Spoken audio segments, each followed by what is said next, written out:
Hello students, कैसे हो सब लोग बेटा। जैसे कि हम बात करें, आप सब लोग अच्छे होंगे और अच्छे से पढ़ाई करें। चलो, हमने लास्ट क्लास में क्या डिस्कस किया था? केमिकल बॉन्डिंग चैप्टर के बारे में कुछ इंपॉर्टेंट टॉपिक के बारे में बात की थी। जैसे कि हमने कोवलेंट और आयनिक बॉन्ड के बारे में बात की थी, कैसे कैसे आयनिक बॉन्ड बनते हैं, कैसे कैसे कोवलेंट बॉन्ड की फॉर्मेशन होती है। उसको हमने कोवलेंट वो जो बॉन्ड पढ़े थे वो अकॉर्डिंग टू लुईस थ्योरी के अकॉर्डिंग पढ़े थे। लुईस ऑक्टेट थ्योरी ने बोला था कि जो इलेक्ट्रॉन स्पीसीज 8 इलेक्ट्रॉन गेन कर लेगी या वो एटम अपना 8 इलेक्ट्रॉन कंप्लीट कर लेगा तो वो लुईस ऑक्टेट थ्योरी के अकॉर्डिंग स्टेबल होगा, या बोल सकते हैं कि वो कोवलेंट बॉन्डिंग म्यूचुअल शेयरिंग से जो बनेगा वो अकॉर्डिंग टू किसके थ्रू बनेगा? लुईस ऑक्टेट थ्योरी के अकॉर्डिंग बनेगा। चलो, हमने यहां तक स्टडी कर ली थी। अब उसके बाद हमने कुछ ड्रॉबैक्स वगैरह भी पढ़ लिए थे कि ड्रॉबैक्स क्या होते हैं। लुईस ऑक्टेट थ्योरी के ड्रॉबैक्स आए थे जिसमें कुछ स्पीसीज ऐसी देखने को मिली थी कि वो ऑक्टेट को कंप्लीट नहीं कर पा रही थी लेकिन फिर भी हाईली स्टेबल थी। जैसे कि हमने हाइपोवैलेंट और हाइपरवैलेंट इलेक्ट्रॉन स्पीसीज की बात की थी। जैसे कि हम उनको इलेक्ट्रॉन डेफिशिएंट स्पीसीज भी बोलते हैं और इलेक्ट्रॉन रिच स्पीसीज भी बोलते हैं। जो बेटा 8 इलेक्ट्रॉन से कम रखती है उनको डेफिशिएंट बोलते हैं। जो ऑक्टेट के 8 इलेक्ट्रॉन से ज्यादा इलेक्ट्रॉन सेंट्रल एटम के पास प्रेजेंट दिखाई दे रहे थे उनको हम क्या बोल रहे थे? हाइपरवैलेंट स्पीसीज।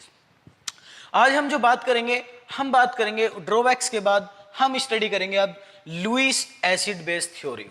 एक्चुअल में लुईस एसिड बेस थ्योरी है क्या?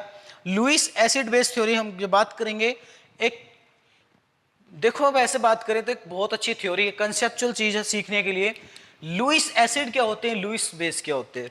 तो लुईस एसिड क्या होते हैं? इलेक्ट्रॉन पेयर एक्सेप्टर होते हैं। मींस कह सकते हो कि लुईस एसिड क्या होंगे? इलेक्ट्रॉन डेफिशिएंट होंगे। वो किसी दूसरी स्पीसीज से इलेक्ट्रॉन जो पेयर होगा उसको एक्सेप्ट करेंगे और एक बॉन्ड फॉर्मेशन बनाएंगे। ठीक है, ऐसी बेस की बात करें तो बेस आपके अकॉर्डिंग क्या होना चाहिए? तो बेस क्या होंगे बेटा? इलेक्ट्रॉन पेयर डोनर होंगे, है ना। क्यों? उनके पास इलेक्ट्रॉन रिच होंगे, वो बेस इलेक्ट्रॉन रिच होंगे, और हमारे जो लुईस एसिड होंगे वो इलेक्ट्रॉन डेफिशिएंट होंगे। तो हेडिंग डालिए बेटा लुईस एसिड, कि लुईस एसिड होते क्या है इसके बारे में लिखिए। ठीक है, चलो हम बात करते हैं लुईस एसिड होते क्या है। लिखो बेटा, जो लुईस एसिड होते हैं electron pair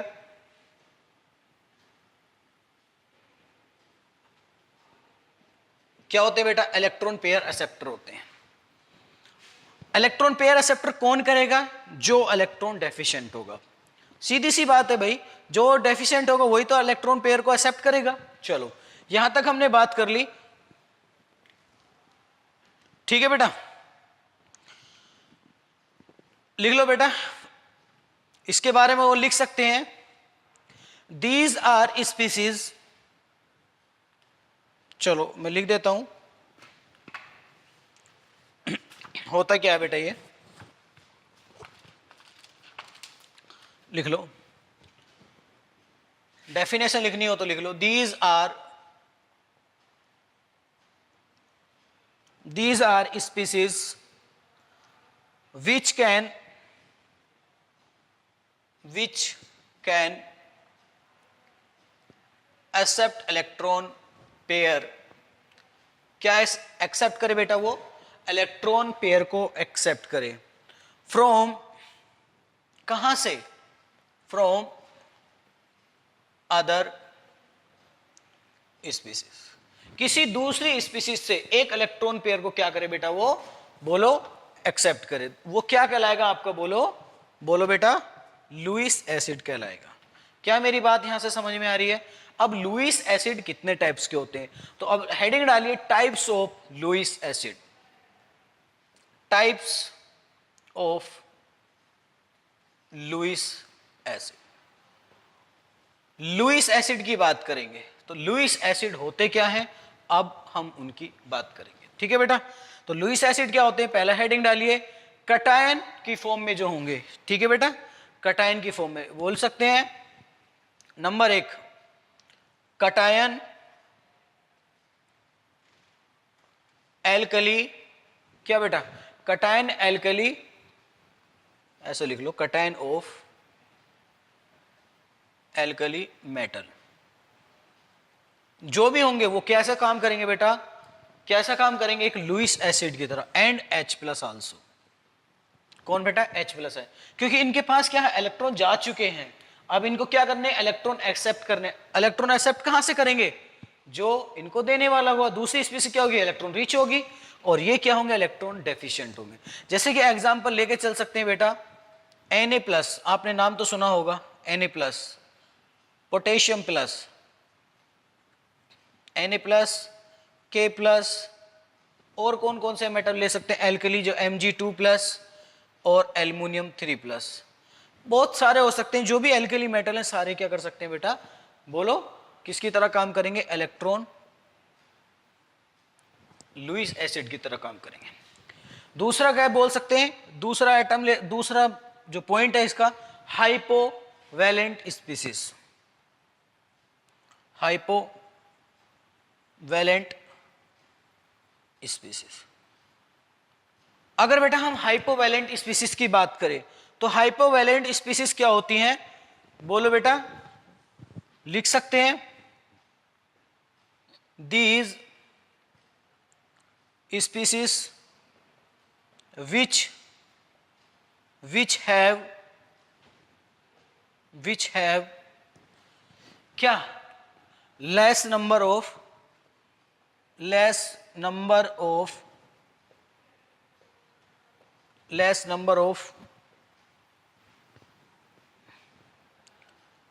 8 electrons in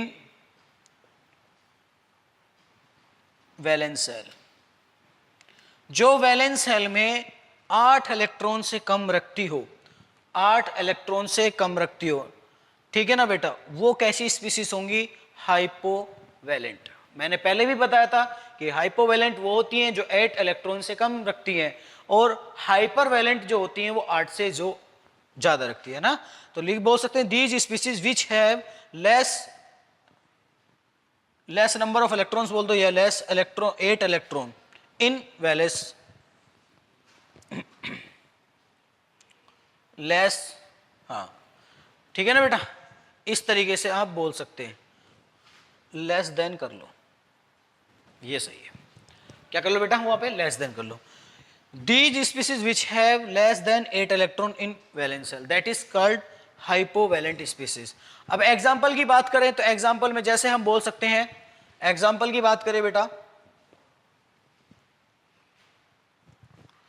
example की बात कर लेते हैं। जैसे आपने सुना होगा BeX2।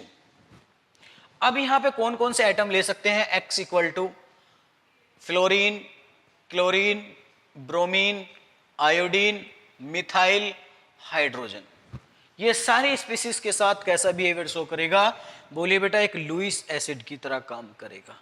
क्यों करेगा, देखो बेरिलियम के पास आउटर मोस्ट सेल में कितने इलेक्ट्रॉन होते हैं, बोलो बेटा कितने होते हैं, 2। एटॉमिक नंबर कितना होता है, 4। तो जैसे 2 इलेक्ट्रॉन यहां पे होंगे, एक इलेक्ट्रॉन इसने इसको डोनेट कर दिया होगा, एक इलेक्ट्रॉन इसको डोनेट कर दिया होगा, ठीक है। तो इसके पास टोटल इलेक्ट्रॉन अगर मैं बात करूं अकॉर्डिंग टू बेटा कोवैलेंट कैरेक्टर की तरह बात करूं, तो इसके पास कितने होंगे, 4 इलेक्ट्रॉन्स। तो अपने इलेक्ट्रॉन को पूरा करने के लिए क्या करेगा बेटा, किसी और स्पीसीज से रिएक्ट करेगा और क्या बनाएगा, ये एक आयनिक स्पीसीज बनाएगा, ठीक है।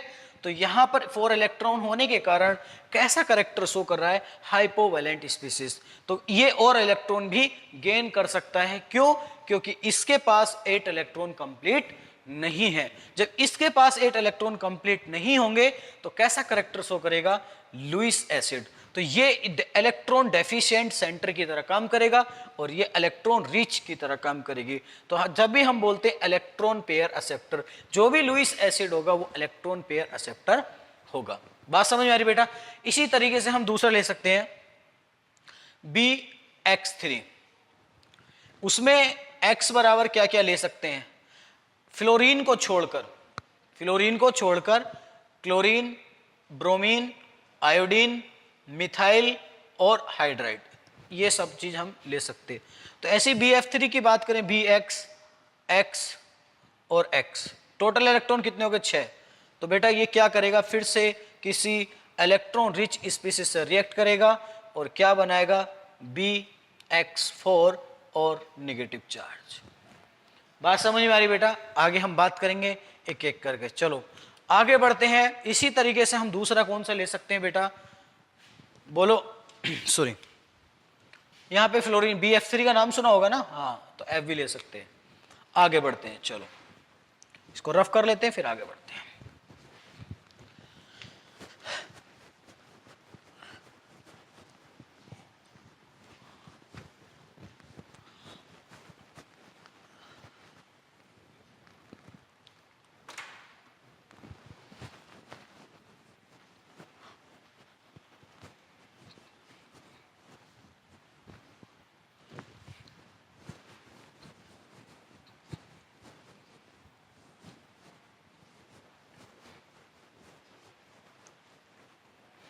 ठीक है बेटा जी, चलो ऐसे हम दूसरा एग्जांपल ले सकते हैं किसका, एल्युमिनियम 3, AlX3। ठीक है बेटा, इसमें X की वैल्यू हम क्या क्या ले सकते हैं, X equal to chlorine, bromine, iodine, methyl and hydride. Note क्या नहीं ले सकते बेटा हम, नोट फ्लोरीन। क्यों नहीं ले सकते, हम आगे बात करेंगे। एक केस आता है बैक बॉन्डिंग का।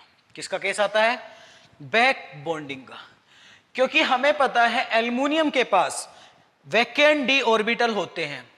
अभी आपको समझने में आश्चर्यजनक लग रहा होगा कि अरे सर ये फ्लोरीन क्यों नहीं लिया, बैक बॉन्डिंग क्या होती है। जैसे जैसे हम आगे बढ़ेंगे, वीबीटी थ्योरी पढ़ेंगे, विस्पर थ्योरी पढ़ेंगे, एमओटी थ्योरी पढ़ेंगे, उसमें आपको सब क्लियर हो जाएगा कि बैक बॉन्डिंग थ्योरी क्या होती है। तो जिसके पास पहले से वैकेंट डी ऑर्बिटल हो, और फ्लोरीन इतना मोर इलेक्ट्रोनेगेटिव एटम होता है, किससे बेटा, बोलो किससे, एल्युमिनियम से फ्लोरीन इतना इलेक्ट्रोनेगेटिव होता है कि सारे इलेक्ट्रॉन खींचेगा। वो पहले से डेफिशिएंट है और उसके इलेक्ट्रॉन खींच लेगा। क्या वो कॉम्प्लेक्स बना पाएगा, नहीं बना पाएगा। ये सिर्फ उसके साथ शो करेगा जो इसको इलेक्ट्रॉन पेयर डोनेट कर सके। फ्लोरीन का स्मॉल साइज होता है, जिस वजह से ही उसके पास क्या होता है बेटा, 2p ऑर्बिटल होने के कारण उसके साथ बैक बॉन्डिंग शो नहीं कर पाता है। जब वो बैक बॉन्डिंग शो नहीं कर पाएगा तो वो मॉलिक्यूल एग्जिस्ट नहीं करेगा। ठीक है बेटा, ये थे हमारे हाइपोवैलेंट। तो यहां पे लिख लो, अगर ये बना भी AlF3, सपोज करो बना भी, तो उसका नेचर कैसा होगा, तो बिहेव किसकी तरह करेगा, लिख लो, इट बिहेव, अगर बना भी, सपोज करो अगर वो बन गया तो कैसा नेचर शो करेगा, it behave as a Lewis acid. Lewis acid की तरह तो बिहेव करेगा, लेकिन किसकी फॉर्म में करेगा, ionic in nature. It is ionic in nature. कैसा होगा बेटा, वो नेचर में आयनिक होगा, उसके साथ कोवलेंट बॉन्ड वो बना ही नहीं सकता। तो लिख सकते हैं एल्युमिनियम +3, 3F-। आयनिक फॉर्म में कैसा होगा, इस तरीके से वो प्रेजेंट होगा। अगला पॉइंट क्या लिख सकते हैं, इट इज, एल्युमिनियम के पास कितने इलेक्ट्रॉन बचे होंगे बेटा, टोटल 6। तो इट इज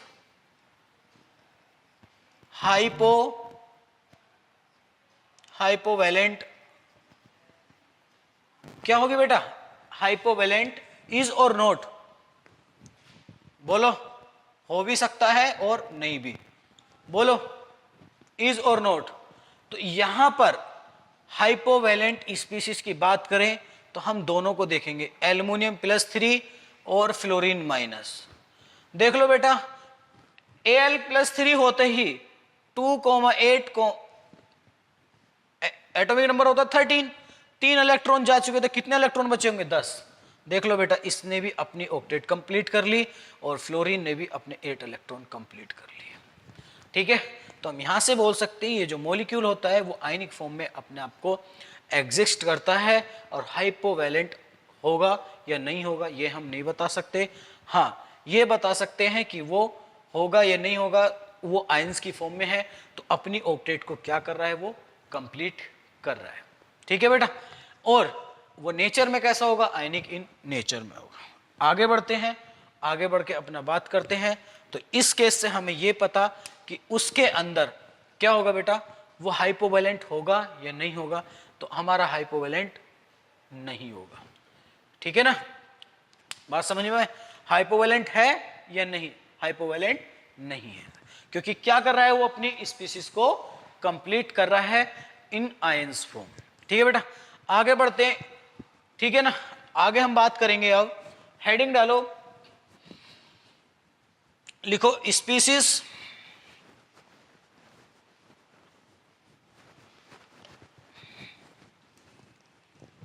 हेडिंग डालो बेटा, species with vacant d orbital on central atom.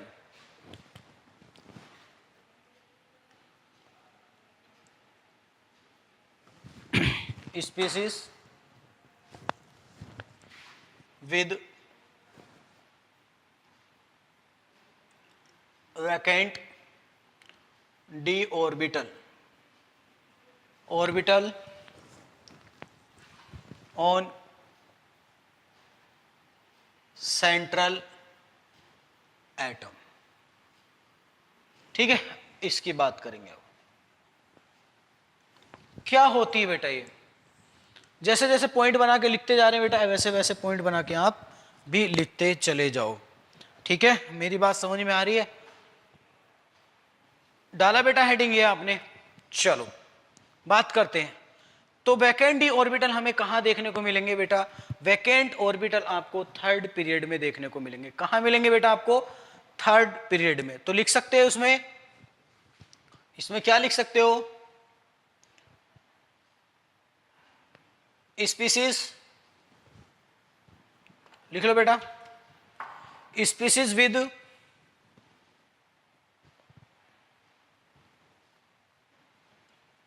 Central, बोलो बेटा क्या, central atom of third period.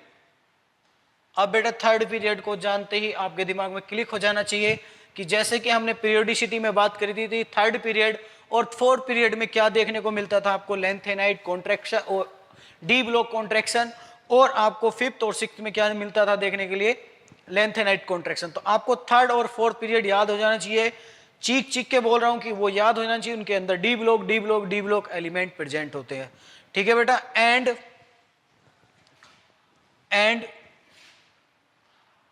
के बाद क्या लिख सकते हैं बेटा, and below fall into this category.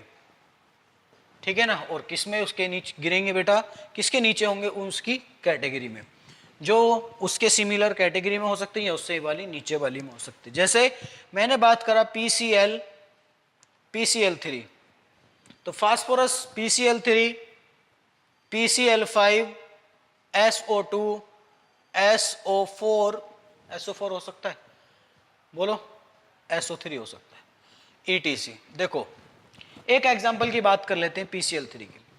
PCl3 के पास जो एटॉमिक नंबर होता है वो क्या होता है आपका, P = 15।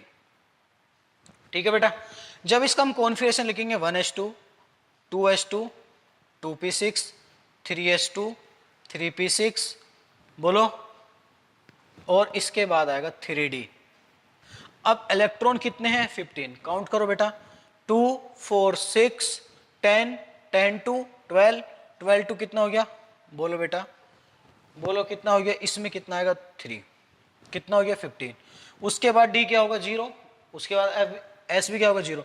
तो जब देखो तो आउटर मोस्ट सेल कौन होंगी, 3s 3p और 3d, एक उसमें होंगी। तो हम बात करें 3s की बात करें देखो, और 3p की बात करते हैं, और 3d की बात करते हैं। देखो P1 2 3, 3 इलेक्ट्रॉन है बेटा P में, S में कितने हैं 2। अब ये 3s ऑर्बिटल है, ये 3p ऑर्बिटल है, और ये 3d ऑर्बिटल है। अब बताइए बेटा, जब ये इलेक्ट्रॉन एक्साइटेड होगा तो वो यहां पहुंचेगा या यहां पहुंचेगा? यहां नहीं पहुंचेगा, क्योंकि आपको पता है हाफ फील्ड क्या होती है बेटा? हाईली स्टेबल होती है। फुल फील्ड और हाफ फील्ड क्या होती है? Highly stable. तो जब भी इलेक्ट्रॉन एक्साइटेड होगा तो कहां पहुंचेगा? सीधा डी ब्लॉक में पहुंचेगा। तो क्यों? क्योंकि उसको पता है उसकी 3 सब सेल में डी सब सेल पूरी खाली पड़ी है। तो वो क्यों किसी के पास जाके भसड़ मचाएगा, लड़ाई करेगा? वो सीधा जाएगा जिसके पास स्पेस होगा। तो इस कारण से क्या होगा बेटा? PCl3 के पास, इसमें फास्फोरस एटम के पास वैकेंट डी ऑर्बिटल होगा और यह इलेक्ट्रॉन एक्साइटेड होकर कहां आएगा? वैकेंट डी ऑर्बिटल्स में, जिससे क्या होती है? Back bonding. क्या बोलते हैं बेटा इसको? Back bonding. इसलिए क्या होता है? जो PCl3 से PCl5 में कन्वर्ट हो जाता है और PCl5 से वो PCl6 में भी कन्वर्ट हो जाता है। बात समझ में आ रही है? इस ऐसे टाइप्स के जो भी हमारे मॉलिक्यूल्स होंगे या कंपाउंड होंगे उनको क्या बोलेंगे? लुईस एसिड बोलेंगे, क्योंकि इनके पास क्या है? Vacant d orbital. जब इनके पास वैकेंट डी ऑर्बिटल खाली होंगे तो इलेक्ट्रॉन रिच स्पीसीज इनको एक इलेक्ट्रॉन पेयर डोनेट करेगी और ये इलेक्ट्रॉन पेयर को एक्सेप्ट करेंगे। That means that is called Lewis acid. तो ये किसकी तरह बिहेवियर शो करेंगे? सारे के सारे लुईस एसिड की तरह बिहेवियर शो करेंगे। ठीक है बेटा, आगे बढ़ते हैं। आगे हेडिंग डालिए। इसका रीजन यह है कि due to vacant d orbital. Vacant d orbital होने के कारण ये सारी प्रॉपर्टी को शो करेगा। ठीक है, चलो आगे बढ़ते हैं बेटा। अगला हेडिंग डालिए, species bonded with multiple bond. Species with multiple bond.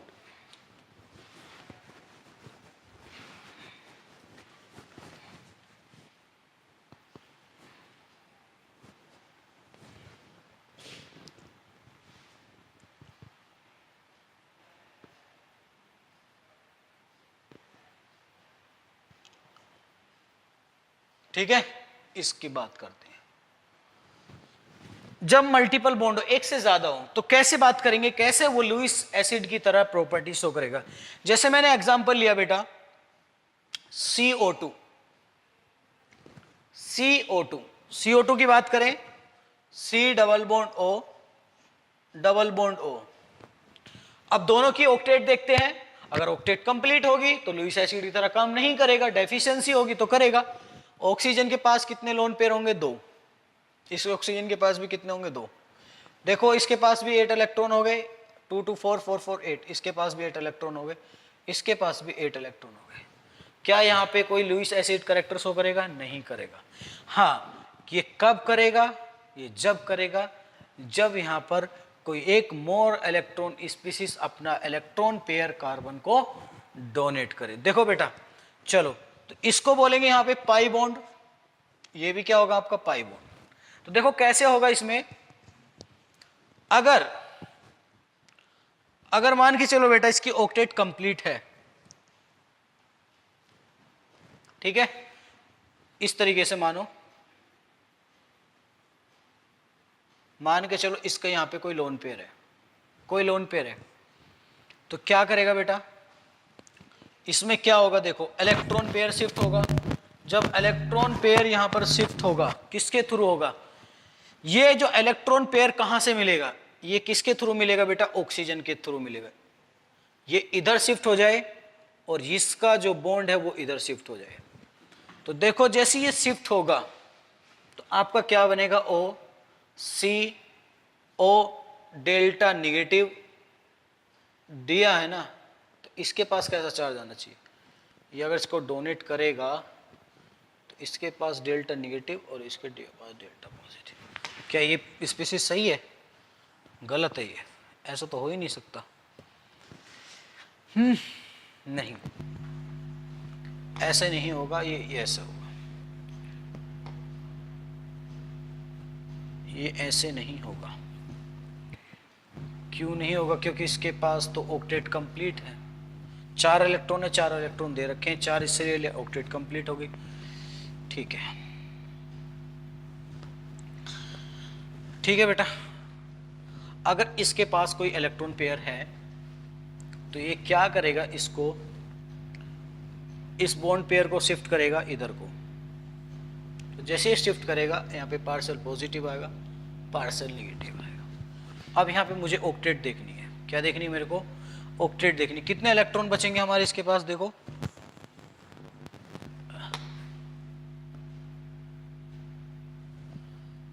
सही है बेटा, सही है, ठीक है ठीक है ठीक है, कोई दिक्कत नहीं, बिल्कुल सही है। देखो जब बेटा ये बॉन्ड शिफ्ट होगा, देखो बात समझ में आ गई है।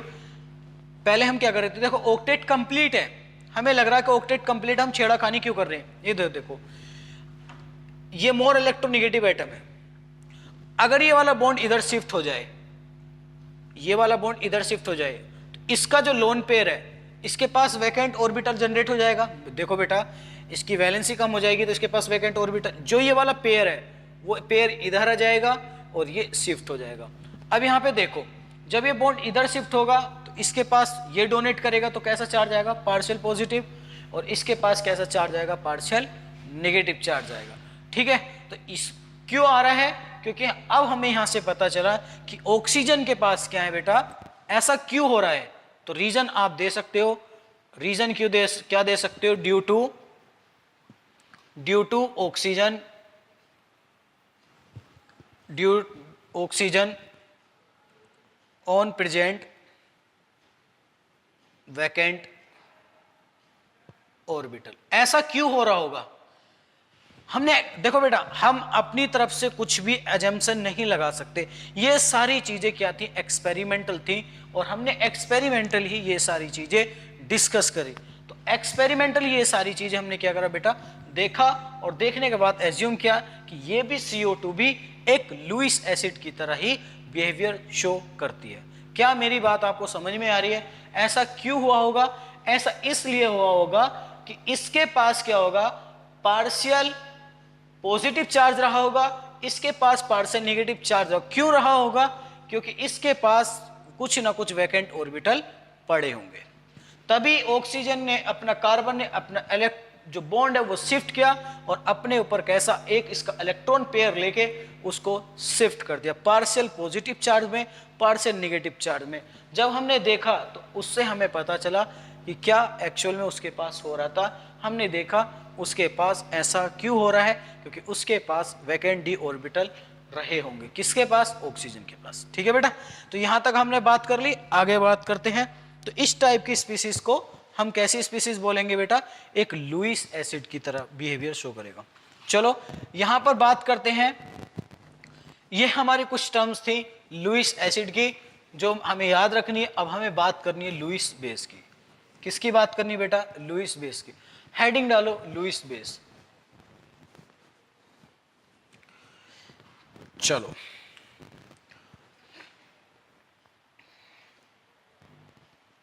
Lewis base. लुईस बेस होते क्या हैं? तो हमने अभी बताया कि लुईस बेस क्या होंगे? Electron pair donor. क्या होंगे बेटा? इलेक्ट्रॉन पेयर क्या होंगे? डोनर। अपना इलेक्ट्रॉन पेयर क्या करेंगे?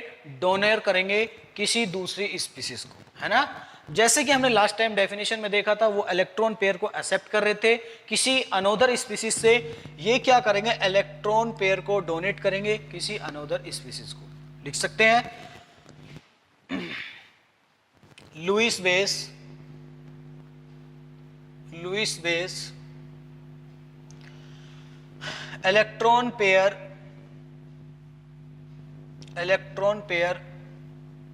will donate to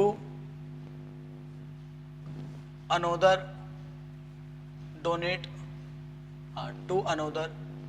species। किसी दूसरी स्पीसीज को क्या करेंगे? जो क्या रही होगी आपकी इनके रेस्पेक्ट में, क्या होगी?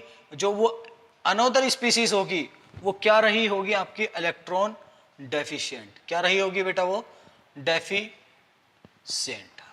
वो स्पीसीज कौन सी होगी? जिसके जो इलेक्ट्रॉन डेफिशिएंट होगी। ठीक है, चलो बात करते हैं, कुछ एग्जांपल लेके बात करते हैं। जैसे कि मैं एक छोटा सा एग्जांपल ले लूं, CH2। और लोन पेयर। अगर इसके पास मैं टोटल इलेक्ट्रॉन काउंट करूं तो कितने इलेक्ट्रॉन मिलेंगे? CH।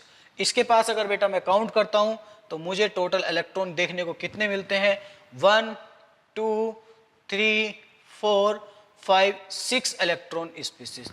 क्या इसको बोलते हैं? कार्बीन। क्या बोलते हैं बेटा? इसको कार्बीन बोलते हैं। इसको ऑर्गेनिक चैप्टर में बहुत अच्छे से पढ़ेंगे। कार्बीन एक चैप्टर का नाम है, एक टॉपिक है, सॉरी छोटा सा एक टॉपिक है, कार्बीन, नाइट्रीन, और इनको बहुत अच्छे से हम ऑर्गेनिक केमिस्ट्री में स्टडी करेंगे।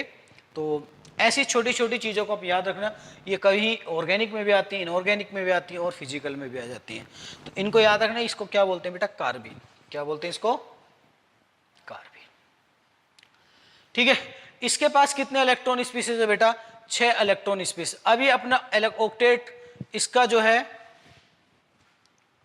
क्या ये एक लुईस एसिड की तरह, सॉरी लुईस बेस की तरह बिहेव करेगी? यस और नो? तो लिख सकते हैं इट इज 6 इलेक्ट्रॉन स्पीसीज। क्या है ये? एक 6 इलेक्ट्रॉन स्पीसीज। इट, बोलो कैसा बिहेव शो करनी चाहिए आपके according? As, it behave as a, बोलो बेटा किसकी तरह? बेस की तरह बिहेव करेगी या नहीं करेगी? लुईस बेस की तरह बिहेव करेगी नहीं करेगी? करेगी, क्योंकि उसके पास एक इलेक्ट्रॉन पेयर डोनेट करने को है। तो बेटा जब भी आपको इलेक्ट्रॉन पेयर डोनेट करने को दिखाई देगा तो किसकी तरह काम करेगी? वो लुईस बेस की तरह काम करेगी। क्या मेरी बात समझ में आ रही है? आ रही है तो लिख लो, आगे बढ़ते हैं। देखो कैसे करेगी, आगे हम एक एक चीज को डिस्कस करेंगे। कैसे डिस्कस करेंगे? एक एक चीज को पूरा डिटेल में हम डिस्कस करेंगे।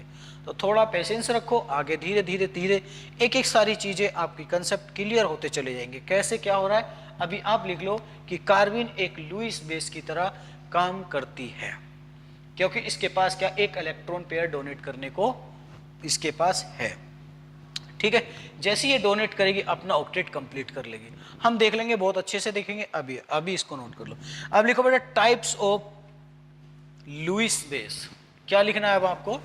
Types of Lewis base. अब टाइप्स ऑफ लुईस बेस क्या होते हैं उसके बारे में देख लेते हैं। हेडिंग डालो, टाइप्स ऑफ लुईस बेस। कितने टाइप्स के लुईस बेस हो सकते हैं? पॉइंट नंबर 1 उसमें लिखो बेटा अनायन स्पीसीज। क्या लिखो? अनायन विद कंप्लीट, क्या कंप्लीट की बात चल रही है बेटा? Octet of central atom. CA का मतलब बेटा सेंट्रल एटम। जब अनायन कंप्लीट करे अपनी ऑक्टेट किसके साथ? सेंट्रल एटम के साथ। कैसे करेगा? तो इसमें भी जो कार्बीन थी सेंट्रल एटम में, कार्बीन का सेंट्रल एटम कौन था बेटा? कार्बन। क्या मेरी बात समझ में आ रही है? आ रही है तो बहुत अच्छे से आ रही है तो लिख लो। चलो इसके बाद हम लिखते हैं आयनिक स्पीसीज की बात करें, जैसे कि F-। क्या इसका ऑक्टेट कंप्लीट है? बिल्कुल कंप्लीट है। ब्रोमीन, क्लोरीन, आयोडीन, इनको सबको क्या बोलेंगे बेटा? क्या बोलेंगे इनको? बोलो OH-, H2-, ये सारी आपकी क्या होंगे बेटा? अनायन की फॉर्म में सारे के सारे अपने ऑक्टेट को कंप्लीट कर रहे होंगे। F- के पास टोटल इलेक्ट्रॉन कितने होंगे? 8। इसके पास भी 8, आउटर मोस्ट सेल में 8 8 8, क्योंकि एक ही फैमिली के हैं, 8 8 होंगे। OH के पास कितने होंगे? 6 to 8। इसके पास भी 8, इसके पास भी 8, इसके पास भी 8 इलेक्ट्रॉन। क्या मेरी बात समझ में आ रही है कि अनायंस के भी जो, अगर ये सेंट्रल एटम के साथ काम कर रहे हैं तो अनायन क्या कर लेता है? अपनी सेंट्रल एटम के साथ ऑक्टेट को कंप्लीट कर लेता है। पॉइंट नंबर 2 की बात करते हैं। चलो अगर इसके बारे में कुछ थोड़ा बहुत लिखना हो तो लिख सकते हो, वरना आगे बढ़ते हैं। तो इसमें पॉइंट नंबर 2 में लिख लो स्पीसीज विद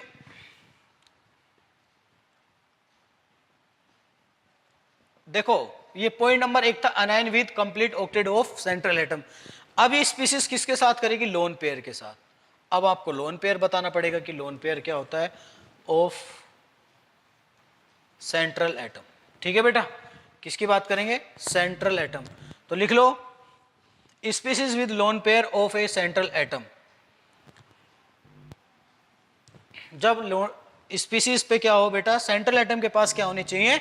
लोन पेयर होना चाहिए। तो लिख लो बेटा, the central atom, the lone pair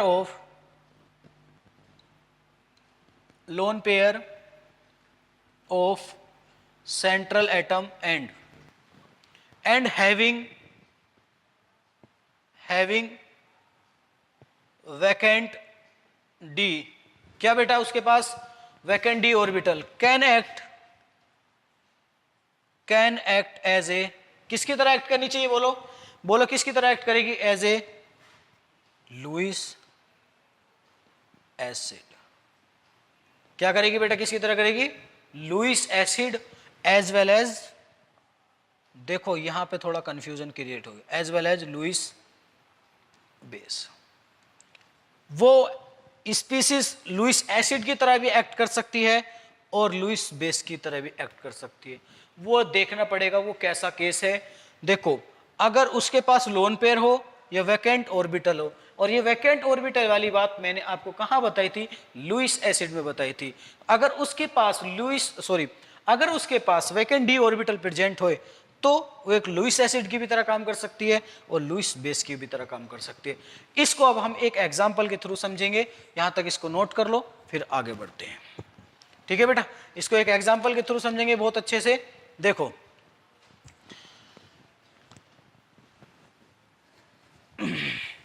example लिखो SO2।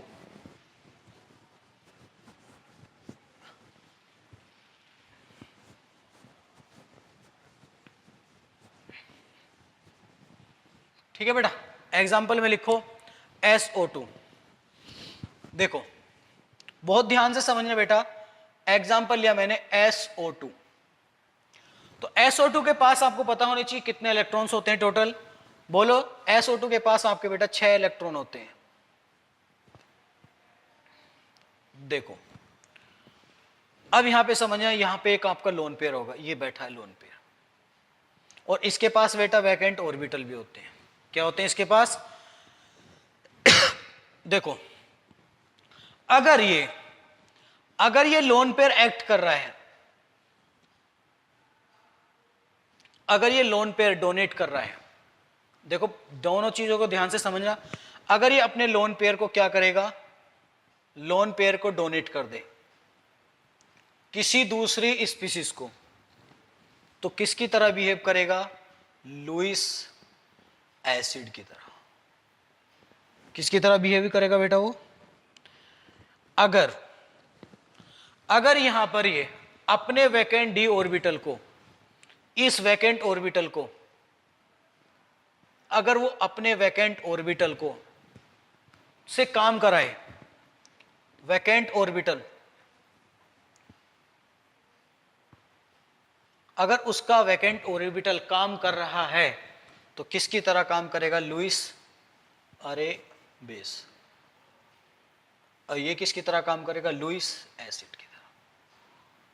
जब ये अपने इलेक्ट्रॉन पेयर को डोनेट कर रहा है तो लुईस बेस की तरह काम कर रहा है। जब उसका वैकेंट डी ऑर्बिटल काम कर रहा है तो कैसे काम कर रहा है? एक लुईस एसिड की तरह, क्योंकि उसके पास आपको पता है वैकेंट डी ऑर्बिटल खाली है। क्या बेटा? उसके पास वैकेंट डी ऑर्बिटल खाली है। जब उसके पास वैकेंट डी ऑर्बिटल खाली होंगे तो क्या करेगा? उसको आसानी से कोई भी दूसरी स्पीसीज इलेक्ट्रॉन डोनेट कर सकती है और ये इलेक्ट्रॉन एक्सेप्टर बन जाएगा। तो ये दोनों टाइप की प्रॉपर्टी शो करता है। तो आप लिख लेना कि SO2 molecule act as a Lewis acid as well as Lewis base, दोनों की तरह काम करता है। तो आपको कॉमन आंसर में कभी कभी पूछ लेता है। इसी तरीके से जैसे हम बोल सकते हैं PCl3, ये भी किसकी तरह काम करता है? लुईस एसिड और बेस की तरह काम, और वाटर मॉलिक्यूल भी लुईस एसिड और बेस की तरह काम करते हैं। ये 3 एग्जांपल हैं, SO2, SO2, H2O और SO2। ये तीनों species act as a Lewis acid and Lewis base. आपको देखने के लिए मिलेगा बहुत अच्छे से। आप जब प्रॉब्लम्स करोगे उसमें आपको देखने को मिल जाएगा। ठीक है बेटा, तो रफ करूँ जो करा जाए इसको। अब डालो बेटा इंटरेक्शन बिटवीन, हेडिंग डालो, अरे राइटिंग भी खराब सी हो रही है, interaction between Lewis acid and Lewis base. अब हमें दोनों के बीच में इंटरेक्शन पढ़ना है कि interaction between Lewis acid and base, इनके बीच में इंटरेक्शन कैसे होगा। एक उसमें लुईस एसिड की तरह काम करेगा और दूसरा किसकी तरह काम करेगा, लुईस बेस की तरह काम करेगा। अब हम दोनों का इंटरेक्शन पढ़ेंगे। जैसे पहला पॉइंट डालिए फॉर्मेशन, देखो चलो मैं समझा देता हूं, पहले समझा देता हूं फिर एग्जांपल लेके चलते हैं कैसे होगा। मान के चलो मेरे पास ए और बी, दो भाई हैं, ये पैसे वाला है, बहुत पैसा है, और ये बेचारा गरीब है। तो क्या करेगा बेटा, ये जो पैसा जिसके पास ज्यादा है, जो रिच है, वो किसकी तरह काम करेगा, लुईस बेस की तरह काम करेगा। क्योंकि लुईस बेस क्या होता है, इलेक्ट्रॉन पेयर डोनेटिंग। तो क्या करेगा, इसको ये डोनेट करेगा, और ये क्या है, गरीब है। क्या है बेटा, ये गरीब इंसान है, तो ये क्या होगा, इसके रेस्पेक्ट में डेफिशिएंट होगा। जब ये इसको डोनेट करेगा तो क्या होगा, ये लुईस किसकी तरह काम करेगा, लुईस एसिड की तरह। क्या मेरी बात ये आपको समझ में आ रही है? अगर मेरी ये बात आपको समझ में आ रही है तो बेटा इसको बना लो, फिर आगे बढ़ते हैं। एग्जाम्पल के थ्रू देखते हैं। फॉर्मेशन ऑफ अमोनियम आयन, नाम सुना होगा, अमोनियम आयन क्या होता है उसके बारे में बात करते हैं। ठीक है बेटा, तो हेडिंग डालो फॉर्मेशन ऑफ अमोनियम आयन।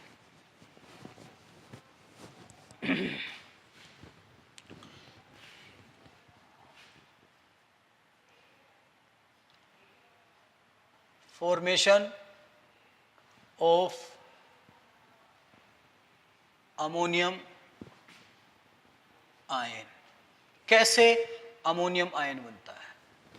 देखो जब अमोनियम आयन बनेगा तो वहां पर अमोनिया गैस होगी, अमोनिया का मॉलिक्यूल होगा और प्लस H प्लस होगा। ठीक है बेटा, तो कैसे बनता है बोलो। अब यहां पे देखो ध्यान से सोचो, NH3 के पास क्या है बेटा, लोन पेयर। क्या अपने लोन पेयर को डोनेट कर सकता है? ऑफ कोर्स बिल्कुल करेगा भाई। देखो भाई इलेक्ट्रॉन रिच की तरह काम कर रहा है, और हाइड्रोजन के पास तो कुछ भी नहीं है, उसके पास तो वैकेंट ऑर्बिटल है, वो भी S। देखो एक ही इलेक्ट्रॉन होता है हाइड्रोजन के पास, वो भी H प्लस के साथ जा चुका है।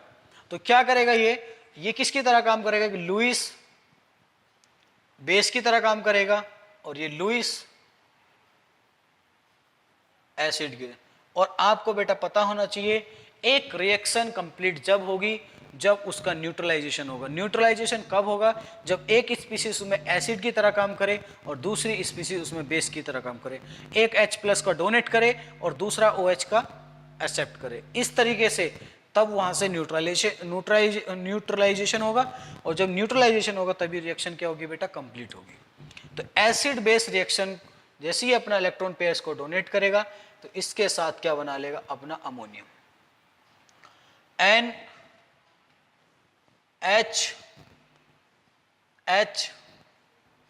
H H। ठीक है, और एक हाइड्रोजन के पास पॉजिटिव चार्ज। इस तरीके से बॉन्ड आएगा। कैसे बॉन्ड आता है, कोऑर्डिनेट बॉन्ड, क्योंकि इसने एक इलेक्ट्रॉन पेयर क्या कर दिया, डोनेट कर दिया। और हम इसको क्या लिख सकते हैं, NH4 प्लस। इस NH4H प्लस का मतलब है पूरी स्पीसीज के ऊपर पॉजिटिव चार्ज। इसका मतलब है इस H प्लस वाले को इसने डोनेट किया है, तो ये स्पीसीज दिखा सकते हैं। इसको 4 बॉन्ड बना के ब्रैकेट के ऊपर पॉजिटिव चार्ज भी दिखा सकते हैं, ऐसे भी बना सकते हैं। ठीक है बेटा, आगे बढ़ते हैं हम। फॉर्मेशन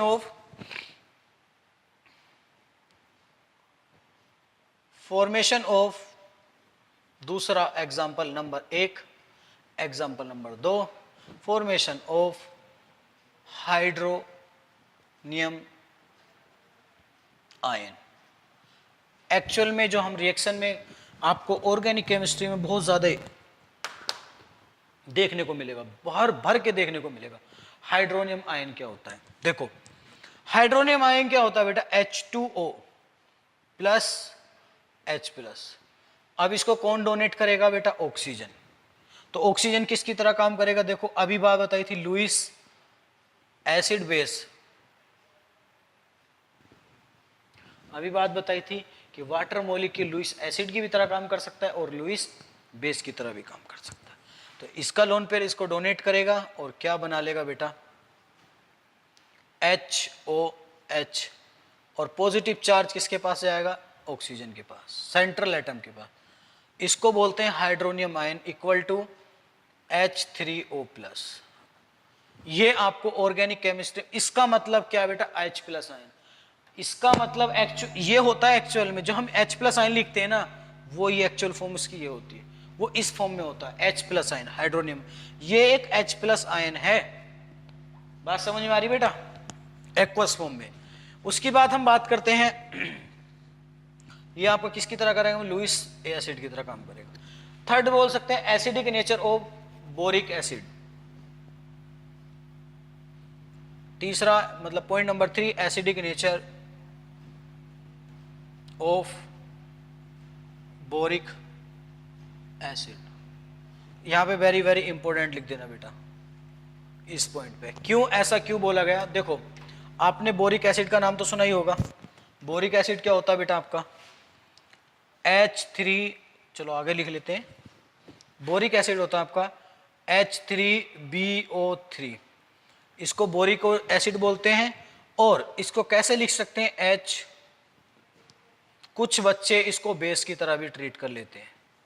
किसकी तरह ट्रीट करते हैं, बेस की तरह। क्यों कि यहाँ पे BOH की होल फॉर्म में लिख दिया थ्राइस में, और आपको लगने लगता है कि ये किसकी तरह एक्ट कर रहा होगा, एक बेस की तरह एक्ट कर रहा होगा। जबकि बेटा ये चीज़ गलत है। किसकी तरह एक्ट करता है, वो एक एसिड की तरह एक्ट करता है। उसको मॉडिफाई करके लिख दिया, कंफ्यूज करने के लिए लिखता है। इसका मतलब क्या, बोरिक एसिड। हम क्या समझने लगते हैं उसको, बेस। क्या समझने लगते हैं बेटा, बेस। कभी एसिड को बेस बनते देखा है, नहीं बन सकता ना, तो कैसे बेस बन जाएगा, इस चीज को दिमाग में रखना। अभी भी देखो 3 हाइड्रोजन, इन तीनों को हाइड्रोजन को इन 3 ऑक्सीजन के साथ मर्ज करके उसका होल थ्राइस करते हैं। ठीक है बेटा, जो इसका स्ट्रक्चर की बात करें, चलो बात करते हैं बाद में। तो हम रिएक्शन कराते हैं इसकी किसके साथ कराते हैं, लुईस एसिड बेस रिएक्शन कराते हैं। तो बोरिक एसिड किसकी तरह काम करेगा, बी। आपको पता है बोरोन किसकी तरह काम करता है बेटा, OH, OH। बोरोन के पास टोटल कितने इलेक्ट्रॉन आते हैं, 6। बोलो कितने इलेक्ट्रॉन होते हैं बेटा, 6। तो किससे रिएक्ट करेगा, बोलो, ये एक वाटर मॉलिक्यूल से रिएक्ट करेगा। देखो बेटा अब मेरी बात को ध्यान से समझना। बोरोन के पास टोटल इलेक्ट्रॉन होते हैं 6। कितने इलेक्ट्रॉन होते हैं, 6 इलेक्ट्रॉन स्पीसीज बताई थी अभी जब मैंने BF3, BCl3, Bi3 के एग्जाम्पल दिए थे ना, तो वहां पे लिखवाया था 6 इलेक्ट्रॉन स्पीसीज, कौन सी, बोरोन।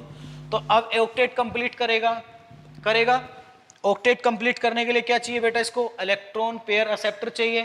तो ये किसकी तरह काम करेगा, बोलो बेटा, यहां पर ये लुईस एसिड की तरह काम करेगा। लुईस एसिड किसकी तरह काम करेगा, यहां पे लुईस एसिड की तरह। इसको लुईस बेस कौन होंगे, जो इलेक्ट्रॉन डोनर होंगे। अब ये देखो इसको क्या करेगा, डोनेट करेगा, क्योंकि इसके पास क्या बेटा, वैकेंट जगह खाली है। क्या बोरोन इस पे जाके अटैक करेगा, नहीं कर सकता, क्योंकि ऑक्सीजन के पास क्या पहले से ही 2-2 लोन पेयर हैं। तो ये इस पे जाएगा और अटैक करेगा और क्या बनाएगा, इसको लुईस, ये लुईस बेस की तरह काम करेगा और ये लुईस एसिड की तरह काम करेगा। जैसे ये रिएक्शन होगी, रिएक्शन होने के बाद आपका बनेगा OH, B, OH, OH और यहां पे OH, H। किसने इलेक्ट्रॉन पेयर डोनेट किया, ऑक्सीजन ने। उसके पास कैसा चार्ज आएगा, पॉजिटिव चार्ज आएगा। आएगा नहीं आएगा। बोरोन के ऊपर कैसा चार्ज आएगा, नेगेटिव चार्ज आएगा।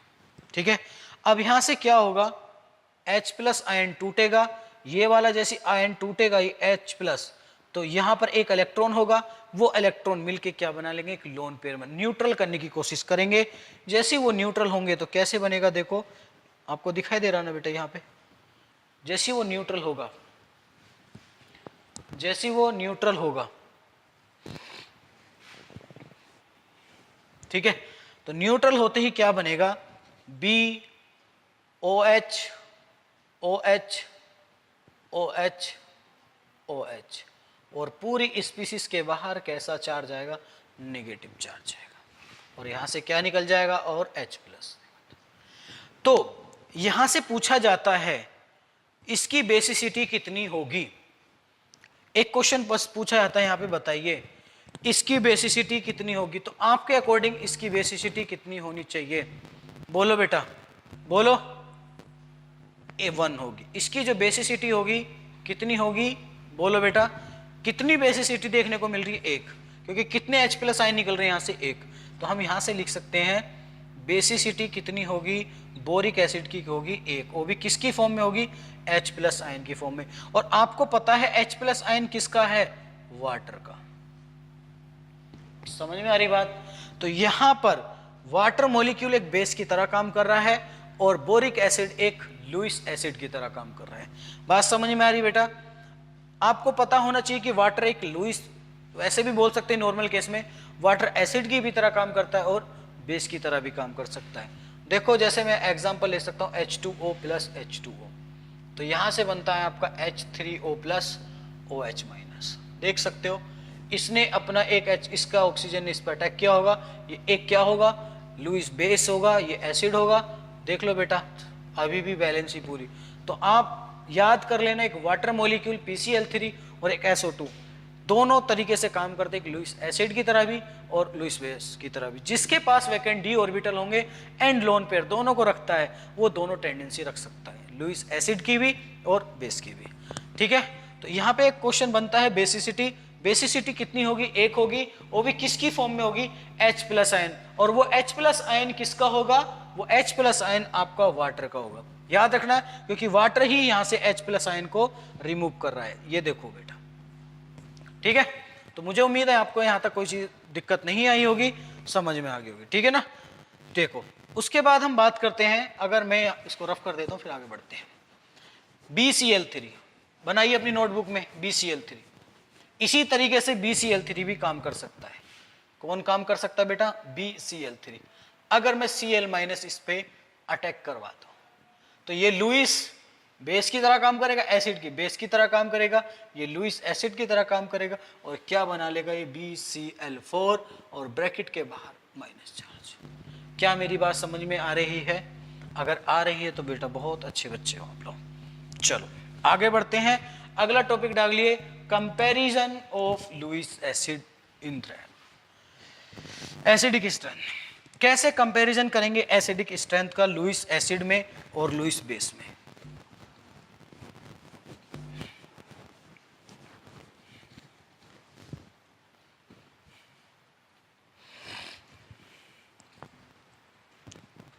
ठीक है बेटा, लिखो, हेडिंग डालो, comparison of Lewis acid strength. बेटा स्ट्रेंथ लुईस एसिड स्ट्रेंथ को बोल दो या एसिडिक स्ट्रेंथ बोल दो, मतलब एसिडिक की बात कर रहा है, एसिड की स्ट्रेंथ की बात कर रहा है, या तो उसको एसिडिक बोल दो या फिर एसिड स्ट्रेंथ बोल दो। किसकी बात हो रही है, दोनों के केस में एसिड की ही बात हो रही है, ठीक है बेटा। चलो तो आपको पता होना चाहिए कि एसिड स्ट्रेंथ कहां पर इंक्रीज होगी। नंबर एक पॉइंट कहां पर इंक्रीज होनी चाहिए बेटा, बोलो, इलेक्ट्रॉन डेफिशिएंट जितना ज्यादा सेंटर होगा लुईस एसिड में, उतनी ही उसकी एसिडिक स्ट्रेंथ क्या होगी, इंक्रीज होगी। कैसे होगी, देखो, अगर मान के चलो ये कोई मेरे पास ए एटम है, अगर मैं इसका एक इलेक्ट्रॉन निकाल दूं, एक पॉजिटिव चार्ज आ गया, तो इस पे एक कोई चीज आके अटैक कर सकती है। अगर मैं इसके दो इलेक्ट्रॉन निकाल दूं तो दो प्लस चार्ज आएगी, और ज्यादा डेफिशिएंसी बढ़ रही है। हम कह सकते हैं कि जितना चार्ज बढ़ेगा उतना ही लुईस एसिड कैरेक्टर क्या होगा, इंक्रीज होगा। तो आप लिख सकते हो directly proportional Lewis acid strength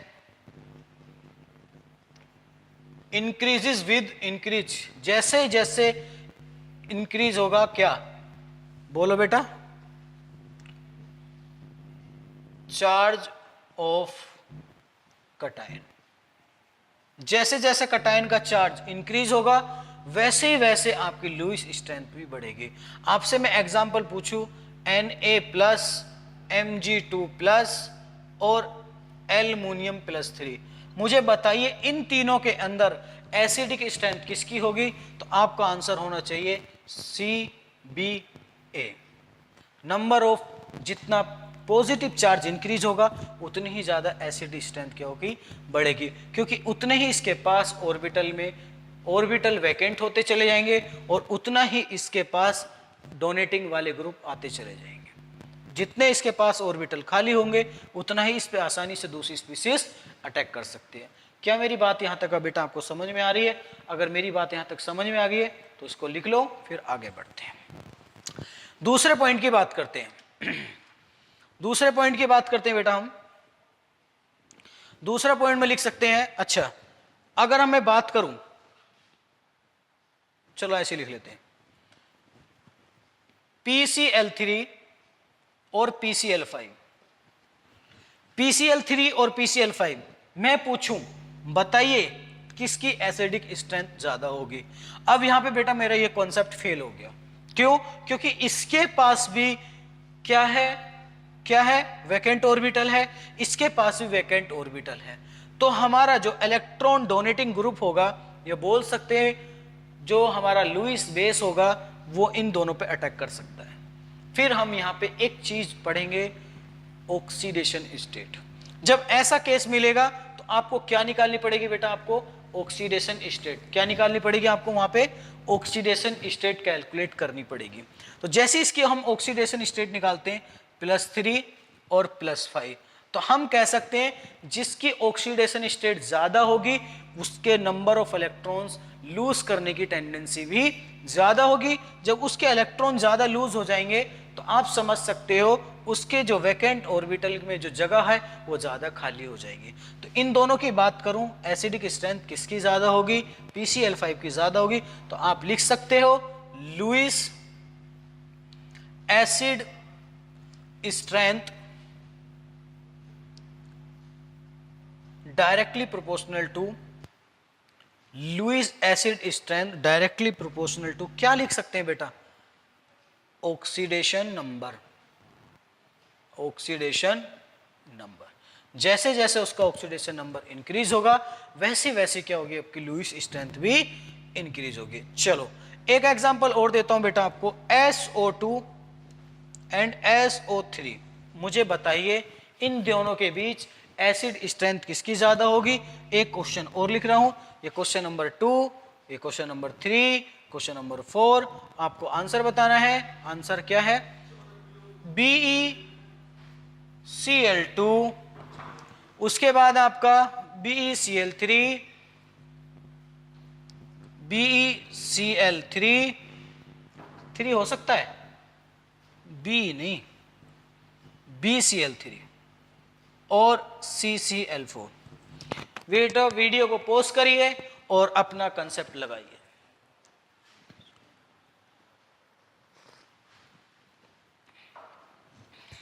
अगर अच्छे बच्चे हो मेरे तो ईमानदारी से आप सही क्वेश्चन करोगे। चलो आपने ये वाला ऑर्डर लगाया होगा, बिल्कुल सही लगाया, बिल्कुल अच्छे से लगाया, कोई दिक्कत नहीं। इसकी ऑक्सीडेशन स्टेट +6 होगी, इसकी +4 होगी, सेम कंसेप्ट है। इसकी बात करें जी, +2 +3 +4, गुड, कितने अच्छे बच्चे हो। ये गलत है, मुझे पता थी आप इसको देख के यह ऑर्डर लगाओगे। अब मुझे बताइए लुईस एसिड और बेस की प्रॉपर्टी क्या है। अब इसमें कार्बन में देखिए CCl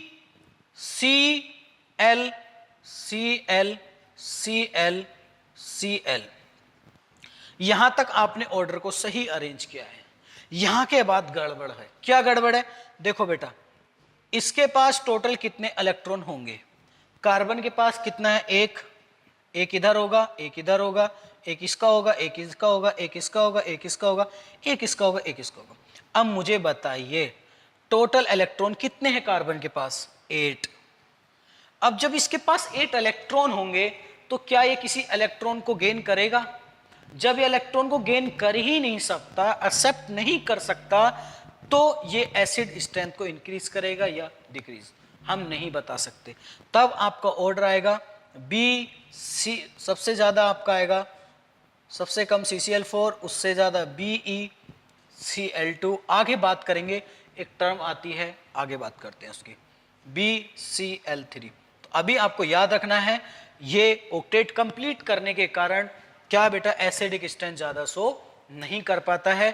क्यों? ये किसी के साथ रिएक्ट नहीं कर पाएगा। ठीक है बेटा, इसका रीजन ये था। चलो आगे बढ़ते हैं, इसको रफ करते हैं, फिर हम आगे बढ़ते हैं और अपने उसकी बात करते हैं। ठीक है बेटा, ये लिखा आपने। चलो तो यहां पे आप रीजन लिख सकते हो BCl3 की जगह क्या? Due to complete octet. Octet complete होने के कारण इसका क्या हो गया बेटा? इसका CCl4 का, इसलिए ये लुईस एसिड और बेस की प्रॉपर्टी को शो नहीं करता है। चलो आगे बढ़ते हैं, आगे हेडिंग डालिए, अगर सेम टाइप का आपका सेंट्रल एटम हो तब उसमें एसिडिक स्ट्रेंथ का ऑर्डर को कैसे अरेंज करोगे? ठीक है, तो हेडिंग डालिए same type central atom.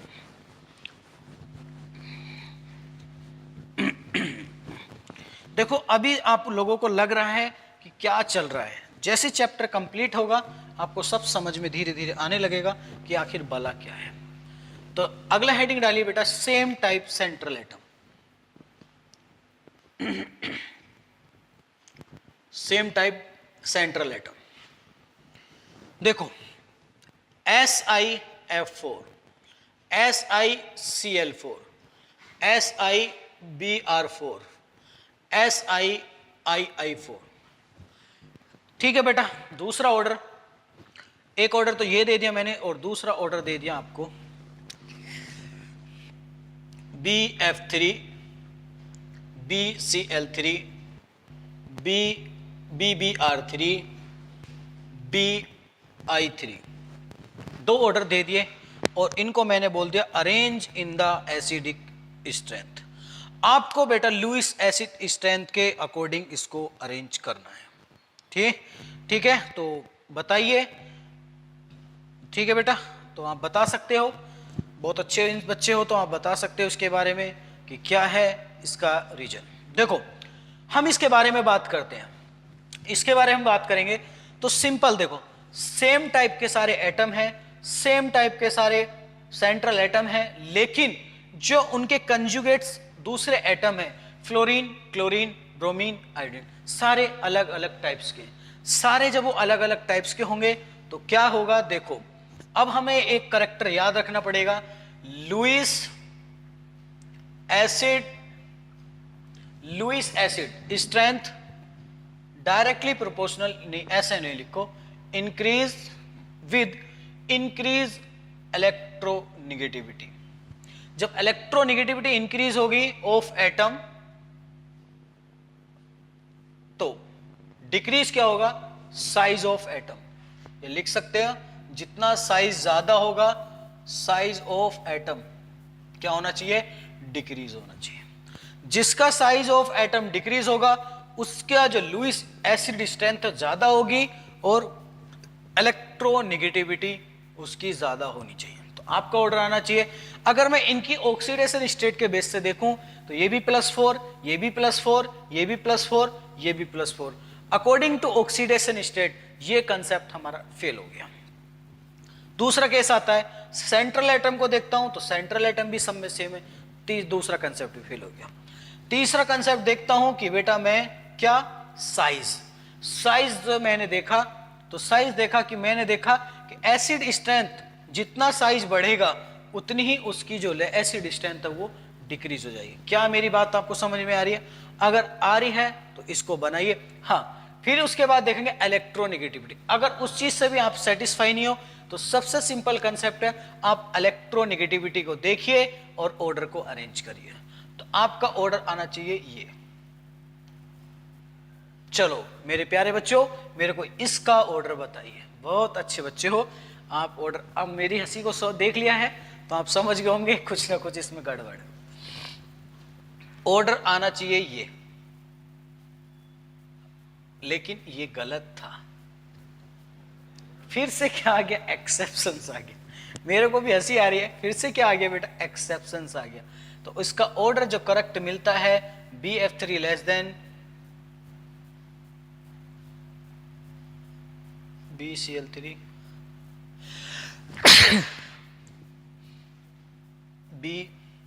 BR3 और सबसे ज्यादा होता है BI3। ये ऑर्डर करेक्ट था। तो इसका मैं बता सकता हूं ड्यू टू, अभी आगे हम डिस्कस करेंगे इसके बारे में, इसको लिख लेना। आपको एक बार रिकॉल होना बहुत जरूरी है। एक्सेप्शंस, जैसे आपको आपके बारे में ये चीज डिस्कस की जाएगी, आपको एकदम रिकॉल हो जाएगा, अरे हाँ ये सब। ड्यू टू रीजन बता देता हूं थोड़ा सा आपको hint. Due to back bonding, back bonding होने के कारण ये सब बवाल मचा हुआ है। ठीक है, देखो इसका पहला रीजन दे सकते हो आप ऑन द बेस रीजन 1। इसके केस की बात करो, रीजन 1 क्या है इसका बेस का? इलेक्ट्रोनेगेटिविटी। जिसकी इलेक्ट्रोनेगेटिविटी ज्यादा होगी उसकी एसिड स्ट्रेंथ भी ज्यादा होगी। ठीक है, रीजन नंबर 2 दे सकते हैं। रीजन आपको आने चाहिए बेटा, कोई भी अगर क्वेश्चन मार्क लगाए, अली सर का बच्चा पढ़ा हुआ है तो आपको बेटा रीजन आना चाहिए, है ना। तो रीजन नंबर 2 आप बोल सकते हो यहां पे, जितना ज्यादा साइज इंक्रीज होगा तो उसके अंदर स्टेरिक रिपल्सन बढ़ेगा। क्या बढ़ेगा? स्टेरिक रिपल्शन क्या हो रहा है? इंक्रीज हो रहा है। कैसे हो रहा है देखो मैं बताता हूं। क्लोरीन किससे जुड़ा हुआ है? सिलिकॉन से। साइज बढ़ता चला जाएगा, साइज बढ़ता जा रहा है। मान के चलो इसका साइज ये है, इसका ब्रोमीन का ये है, ये भी ब्रोमीन, ये भी एक टाइम के बाद इनके बीच में क्या होगा? स्टेरिक क्राउडिंग बढ़ता चला जाएगा, उनके बीच में झगड़ा होना शुरू हो जाएगा। तो क्या करेंगे? दूर दूर भागने की कोशिश करेंगे। उसको क्या बोलेंगे? Steric repulsion. तो एक रीजन बोल सकते हैं, जब साइज बढ़ेगा तो उसका स्टेरिक रिपल्सन बढ़ेगा, जिससे एसिड स्ट्रेंथ क्या होगी? आपकी डिक्रीज हो जाएगी। ठीक है, तो आप दोनों रीजन बता सकते हो। और इसका जो, फिर से बोल रहा हूं बेटा, एक्सेप्शंस की एक नोटबुक अलग बना लीजिए और उसको लिख लीजिए। करेक्ट ऑर्डर ये है और इनकरेक्ट ऑर्डर ये है। चलो आगे बढ़ते हैं, फिर हम आगे बात करेंगे। अगला हेडिंग डालिए, comparison of Lewis base strength. अब हमने एसिड स्ट्रेंथ निकाली थी, अब हम कौन सी निकालेंगे? बेस स्ट्रेंथ निकालेंगे। चलो बेटा, ये चैप्टर बेटा आपके लिए बहुत बहुत बहुत इंपॉर्टेंट है। बहुत क्वेश्चन आते हैं इससे नीट में, तो आप बहुत अच्छे से बेटा इस चीज को समझना और अच्छे से पढ़ना है एक एक चीज को। चलो, comparison of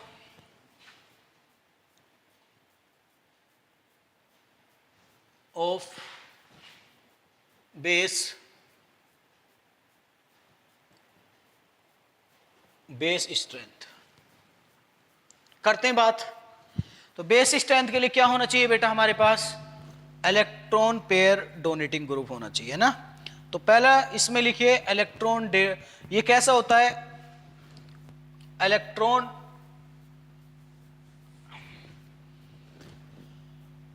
comparing, electron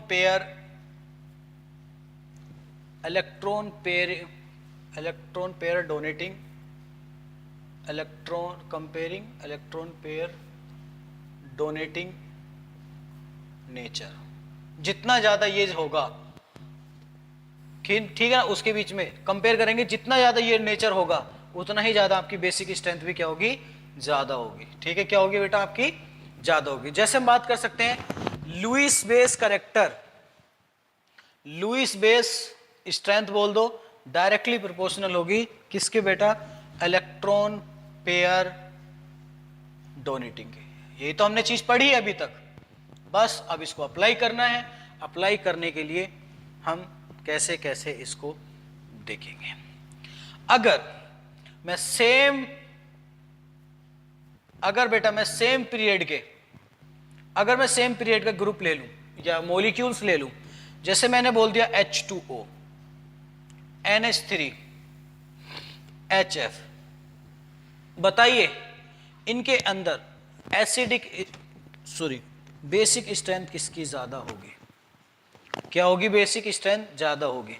basic strength का मतलब ऐसे समझ सकते हो कि इलेक्ट्रॉन डोनेटिंग की पावर ज्यादा किसकी होगी? तो जिसकी ज्यादा होगी, देखते हैं।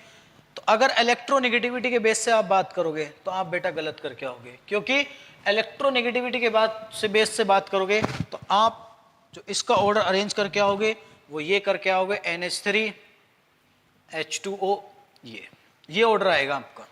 लेकिन ये ऑर्डर गलत था। क्यों गलत था? देखो, फ्लोरीन मोर इलेक्ट्रोनेगेटिव एटम है, तो ये क्या करेगा? कभी आपने अमीर आदमी को गरीब होते हुए देखा है? नहीं देखा ना, नहीं देखा ना। तो वही है, ये पूरी केमिस्ट्री के अंदर सबसे ज्यादा अमीर आदमी। क्यों? क्योंकि सबसे ज्यादा इसकी इलेक्ट्रोनेगेटिविटी है। तो ये क्या करता है? दूसरों के इलेक्ट्रॉन को खींचने की टेंडेंसी रखता है। जब ये दूसरे के इलेक्ट्रॉन को खींचेगा, क्या ये डोनेट कर रहा है? नहीं करेगा। तो देखो, जो नॉर्मल एवरेज टाइप के लोग होते हैं, जैसे हम और आप, हमेशा हमारा दिल बहुत बड़ा होता है गरीब लोगों के लिए। हम क्या करते हैं? पैसे डोनेट करते रहते हैं। तो जिसकी इलेक्ट्रोनेगेटिविटी यहाँ पे कम होगी वो यहाँ पर ज्यादा डोनेट करेगा। तो लुईस, अब यहाँ पे इनवर्सली प्रोपोर्शनल नहीं लिख लेना कि सर जहां पर बेस स्ट्रेंथ वहां पर बढ़ेगी जहां पर इलेक्ट्रोनेगेटिविटी कम सबसे होगी। ऐसा कोई कंसेप्ट नहीं है। कुछ केसेस में होता है, कुछ में नहीं होता है ना। तो इस केस में क्या है? अपोजिट है कि इलेक्ट्रोनेगेटिविटी बढ़ेगी तो हमारी बेसिसिटी क्या होगी? डिक्रीज होगी, है ना। या अगर इलेक्ट्रोनेगेटिविटी डिक्रीज होगी तो बेसिसिटी क्या होगी? इंक्रीज होगी। या आप ऐसा समझ लो ना, acidic character inversely proportional to the basic character. आप एक करेक्टर निकालना सीख लो, या तो आप एसिडिक करेक्टर निकालना सीख लो या फिर बेसिक करेक्टर निकालना सीख लो। आप एक करेक्टर को निकालना सीख लो, आपको एसिडिक स्ट्रेंथ पता चल जाएगी। अगर आपने एसिडिक स्ट्रेंथ का ऑर्डर निकाल लिया, उसका रिवर्स कर दो, आपका बेसिक स्ट्रेंथ ऑर्डर निकल गया। क्या मेरी बात यहां तक बेटा आपको समझ में आ रही है? आ रही है तो इसको नोट करो। फिर हम आगे बढ़ते हैं। आगे दूसरा डालिए बेटा, डिफरेंट पीरियड एलिमेंट। ये तो सेम।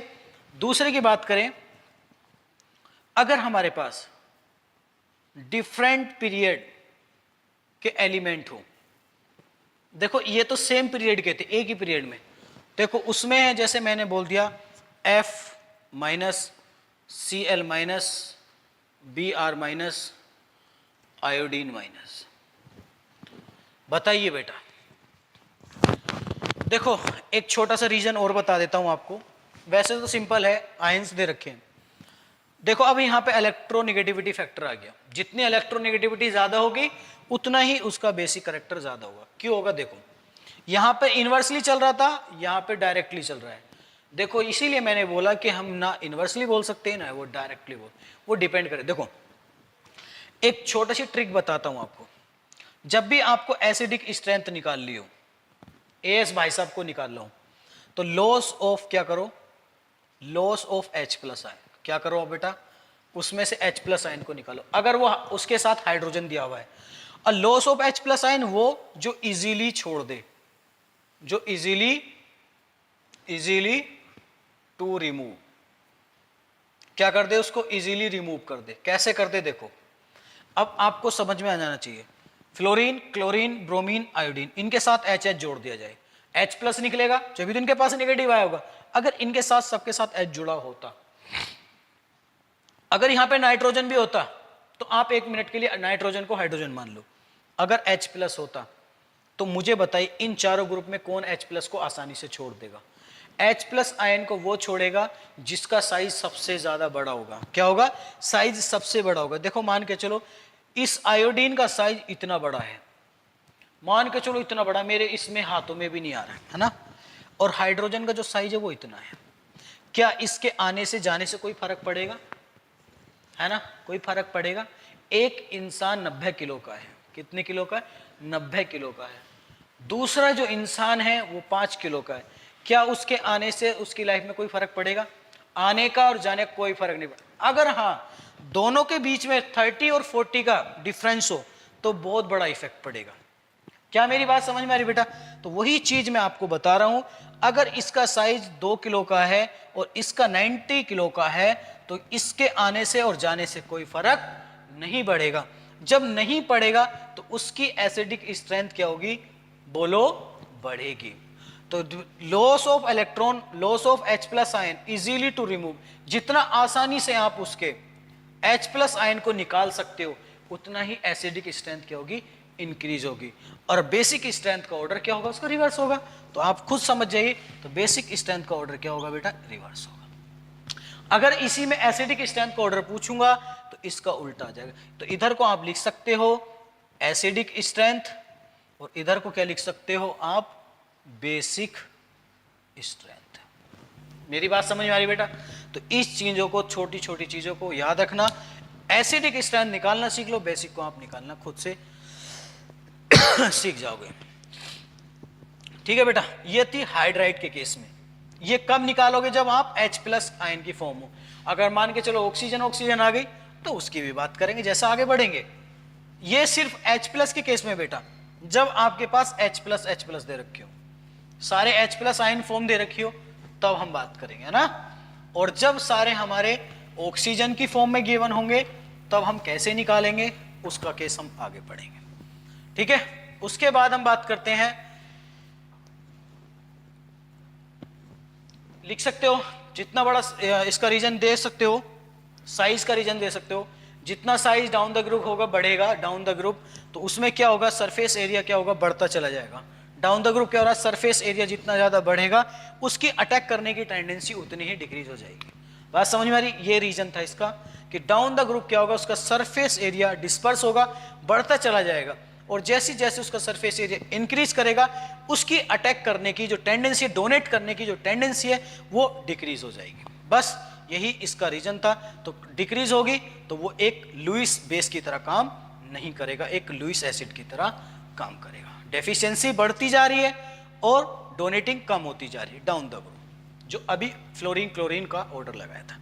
अगला ऑर्डर पढ़ते हैं बेटा। अगर एक ही ग्रुप के एलिमेंट हो सारे, जैसे थर्ड एग्जांपल देखते हैं हम, NH3 PH3 ASH3 और लास्ट आपका SbH3। अगर आपसे पूछा जाए इनका ऑर्डर अरेंज करो लुईस बेस स्ट्रेंथ का, तो आपको पता है डाउन द ग्रुप क्या हो रहा है बेटा, डिक्रीज हो रहा है। तो बस सिंपल ऑर्डर आएगा, जैसे फ्लोरीन वाला आया था भाई, उसमें इनके पास 3 हाइड्रोजन चाहिए, उसके पास 1 हाइड्रोजन था भाई, इतना ही तो फर्क है भाई। जितना वैलेंस सेल में इलेक्ट्रॉन कम होगा उतना ही H प्लस जोड़ना पड़ेगा, है ना। अब यहाँ पे 3 की कमी थी, 3 जोड़ दिए। फ्लोरीन वाले में 1 की जरूरत थी, 1 जोड़ दिया। तो इसमें आसानी से H प्लस कहाँ से निकल सकता है, इससे, क्योंकि इसका साइज सबसे ज्यादा है और सरफेस एरिया को सबसे ज्यादा ऑक्यूपाई करेगा, डिस्पर्स करेगा, तो H प्लस आयन को भी आसानी से छोड़ देगा। ठीक है ना। चलो, तो ये वाला बेसिक ऑर्डर है। ये क्या कौन सा ऑर्डर है बेटा, basic strength, basic strength order. अगला एग्जांपल देखते हैं, अगला एक एग्जांपल देखते हैं, वाटर के केस में देखते हैं। अगर आपको H2O दे रखा हो, H2SE दे रखा हो, H2S और H2SE और H2 टेलिनियम ये दे रखा है, बताइए बेटा इसमें एसिडिक स्ट्रेंथ ऑर्डर किधर होगा, बेसिक स्ट्रेंथ ऑर्डर किधर होगा। तो आपका सिंपल है, सेम बेटा, ये कौन सा ऑर्डर होगा आपका, बेसिक स्ट्रेंथ ऑर्डर ये होगा और एसिडिक वाला इधर होगा। साइज जितना बढ़ेगा, देखो हाइड्रोजन के केस की बात करें, सिर्फ और सिर्फ बेटा मैंने वो जो कंसेप्ट और ट्रिक बताई थी वो एसिडिक हाइड्रोजन के लिए, जितना उसमें से आसानी से H प्लस को निकाल सकते हो वही उतना अच्छा एसिडिक स्ट्रेंथ की तरह काम करेगा मॉलिक्यूल। ठीक है, तो यहां पर काम कर लिया। ठीक है, चलो एक चीज और बात करते हैं, NF3 और NCl3, इन दोनों में मुझे बताइए, स्टार लगा लेना बेटा इस पे, इन दोनों में मुझे बताइए किसका बेसिक स्ट्रेंथ ज्यादा होगा। इसके पास भी लोन पेयर है, इसके पास भी लोन पेयर है, इसके पास फ्लोरीन ग्रुप लगा हुआ है, इसके बाद क्लोरीन ग्रुप लगा हुआ है। डोनेटिंग पावर दोनों की है, पर बताइए किस में ज्यादा होगी, किस में कम होगी। इसमें ज्यादा होगी। क्यों होगी बताता हूं, वैसे तो बताने वाली बात नहीं है पर बता देता हूं क्योंकि आगे ये सब चीजें डिस्कस करनी है। देखो नाइट्रोजन से ज्यादा किसकी इलेक्ट्रोनेगेटिविटी है, बोलो, फ्लोरीन की। इसके इलेक्ट्रॉन खींचेगा, जब इलेक्ट्रॉन खींचेगा इसकी डोनेटिंग पावर क्या हो जाएगी, कम हो जाएगी बेटा, क्योंकि इसके लोन पे नीचे भागेंगे फिर इसको बैलेंस करने के लिए। लेकिन नाइट्रोजन के केस में क्या होता है, क्लोरीन से थोड़ी सी ज्यादा इसकी इलेक्ट्रोनेगेटिविटी क्या होती है बेटा, ज्यादा होती है। क्या होती है, थोड़ी सी इलेक्ट्रोनेगेटिविटी ज्यादा होती है, किसकी, नाइट्रोजन की, क्लोरीन से। तो इसके इलेक्ट्रॉन को क्या करेगा, खींचेगा तो यहाँ पे डेंसिटी बढ़ेगी, और डेंसिटी बढ़ती है क्या करेगा, अटैक करेगा, डोनेट करेगा एकदम। जब डोनेट करेगा तो क्या होगा, ये केस आता है बैक बॉन्डिंग। फिर से बैक बॉन्डिंग आ गई। चलो ये लिख सकते हो कि इसकी थोड़ी सी पार्शियल इलेक्ट्रोनेगेटिविटी किसकी, नाइट्रोजन की ज्यादा होने के कारण, किससे, क्लोरीन से, तो उसका जो डोनेटिंग कैरेक्टर इंक्रीज हो जाता है, और जिससे वो अपना इलेक्ट्रॉन पेयर को आसानी से डोनेट कर देता है। इस केस में वो नहीं कर पाता क्योंकि fluorine is the more electronegativity than nitrogen. So in this case nitrogen can't attack easily as a Lewis base, है ना। इस तरीके से आप इसको बोल सकते हो, ठीक है बेटा। तो यहां पे बात कर ली हमने। अब हम इसके पढ़ेंगे ड्रॉबैक ऑफ लुईस थ्योरी। इसके ड्रॉबैक क्या थे, तो ड्रॉबैक की बात करते हैं हम लुईस थ्योरी की। लुईस थ्योरी कहां जाके फेल हो गई, इसके हम ड्रॉबैक की बात करते हैं। देखो इसने सारी चीज बता दी कि एसिडिक स्ट्रेंथ कैसे निकालेंगे, बेसिक स्ट्रेंथ कैसे निकालेंगे, और ऑक्टेट कंप्लीट होगा तो कैसे काम करेगा, अगर इनकम्प्लीट होगा तो कैसे काम करेगा, सारी चीज। अब हम लुईस थ्योरी के ड्रॉबैक पढ़ेंगे। पहले पढ़ा था हमने ड्रॉबैक किसके पढ़ने बेटा, लुईस एसिड बेस वाली थ्योरी के, है ना। वो ऑक्टेट वाली थी, ऑक्टेट वाली के बाद आई लुईस बेस थ्योरी। अब हम बात करेंगे ड्रॉबैक की, तो हेडिंग डालो ड्रॉबैक। ड्रॉबैक की बात करेंगे, तो ड्रॉबैक किसके पढ़ने में, लुईस थ्योरी के। तो ड्रॉबैक की बात करें तो देखो यहां पे बेटा, मान के चलो मेरे पास हाइड्रोजन है, 2 एटम हाइड्रोजन है, 2 फ्लोरीन एटम है। इसके पास भी एक इलेक्ट्रॉन होता है, वो चीज समझा रहा हूं बेटा आपको, कहां पे जाकर ये फेल हो रही है। इसके पास भी एक इलेक्ट्रॉन, मतलब 3 तो 6 हो गए,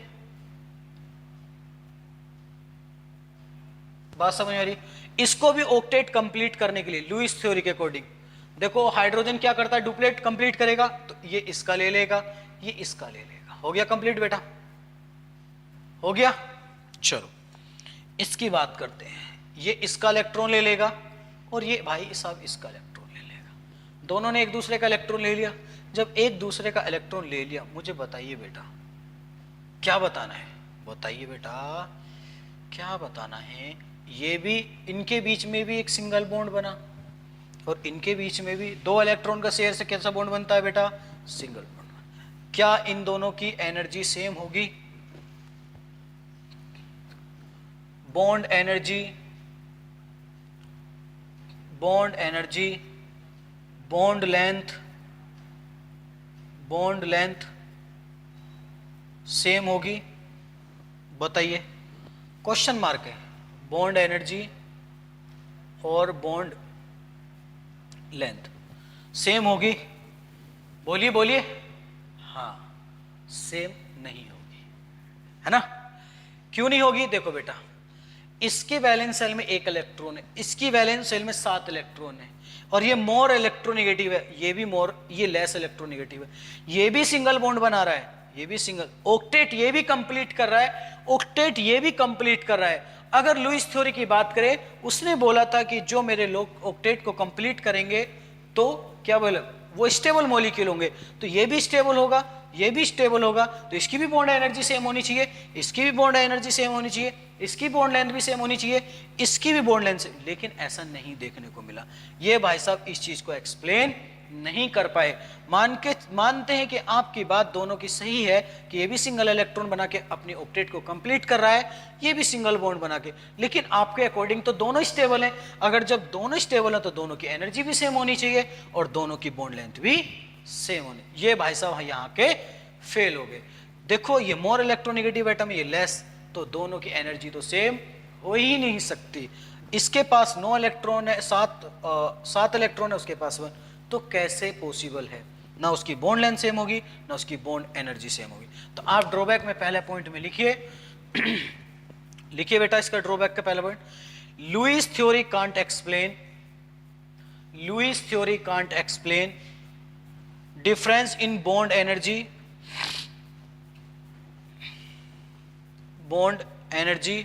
of same type of bond form.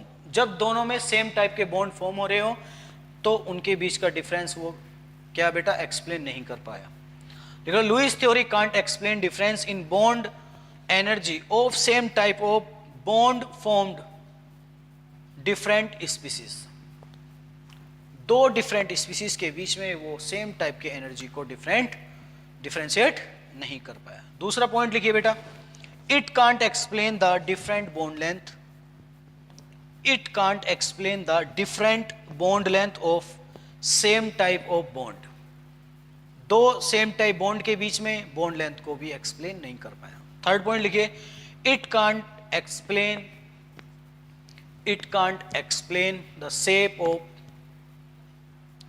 Explain shape of A molecule. ठीक है, तो बेटा ये यहां पे खत्म हो गया। उसके बाद हमारे दूसरे भाई साहब आए। दूसरे भाई साहब का नाम था क्या, वैलेंस बॉन्ड थ्योरी।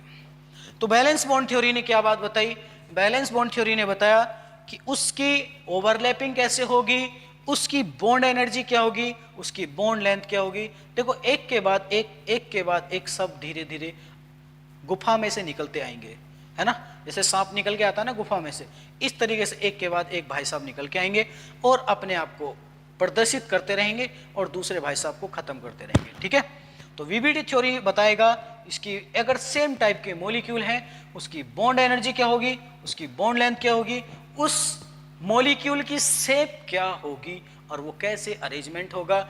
उसके अंदर ओवरलैपिंग अगर इस तरीके से होगी तो उसका जो एनर्जी लेवल, उसकी बॉन्ड लेंथ, उसका क्या मॉलिक्यूल की शेप, ज्योमेट्री क्या होगी, वो सब बीबीटी बताएगा। ठीक है, फिर हम उसके बाद हाइब्रिडेशन निकालना सीखेंगे। फिर उसके बाद आपको पता ही है धीरे धीरे आगे बढ़ते चले जाएंगे और अपना चैप्टर को कंप्लीट करेंगे। ठीक है बेटा, अगर यहाँ तक कोई चीज़ अगर आपको प्रॉब्लम आई है तो आप पूछ सकते हो, आगे डिस्कस करेंगे। हेडिंग डाल लीजिए वैलेंस बॉन्ड थ्योरी। अब हम दूसरे भाई साहब को डिस्कस करेंगे, अरे भैया VBT। अगले लेक्चर में बेटा हम इसको कंटिन्यू करेंगे और इसके बारे में अच्छे से सीखेंगे, इसके कंडीशंस क्या थी, इसने क्या क्या बताया, ओवरलैपिंग कैसे होगी, क्या बॉन्ड एनर्जी होगी, वो चीज़ अगली क्लास में बेटा हम डिस्कस करेंगे। ओके, चलो, थैंक यू बेटा।